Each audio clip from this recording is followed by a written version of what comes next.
네, 지난 2015년부터 지난해까지 태어난 기록은 있지만 출생 신고가 안 된 아동이 2,000명을 넘는 것으로 조사됐습니다. 감사원이 이 가운데 1%인 23명을 표본 조사했더니 최소 3명이 숨진 것으로 드러났습니다. 보건복지부는 해당 기간 미신고 아동의 안전 여부를 전수조사하기로 했습니다. 박기환 기자의 보도입니다. 경기도 수원에서 영아 2명의 시신이 발견된 가운데 경남 창원에서도 76일 된 영아가 지난해 숨진 것으로 파악됐습니다. 병원 진료도 받지 못한 채 영양결핍으로 숨을 거뒀습니다.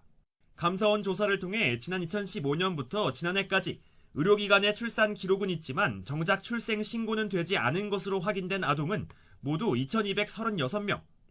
이 가운데 23명을 선별해 조사했는데 현재까지 최소 3명이 숨진 것으로 드러난 겁니다. 유기 의심 사례도 있었습니다. 지난 2021년 화성에선 익명의 제3자에게 아이를 넘겼다는 보호자의 진술이 확보됐고 2015년에는 친모가 출산 직후 아기를 베이비박스에 놓고 간 경우도 있었습니다.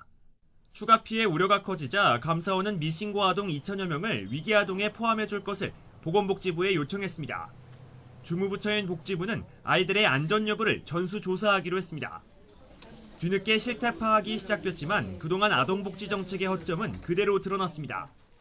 국회에서도 어린 생명을 지키지 못한 정부의 책임에 대한 질타가 이어졌고 병원에서 출산하고도 출생신고 안 된 아기가 2,000여 명인데 그러나 병원에도 가지 않고 병원 밖에서 출산한 아기는 누구도 모른다는 사실이에요. 자신의 아기를 유기한 부모의 소식은 너무도 충격적입니다.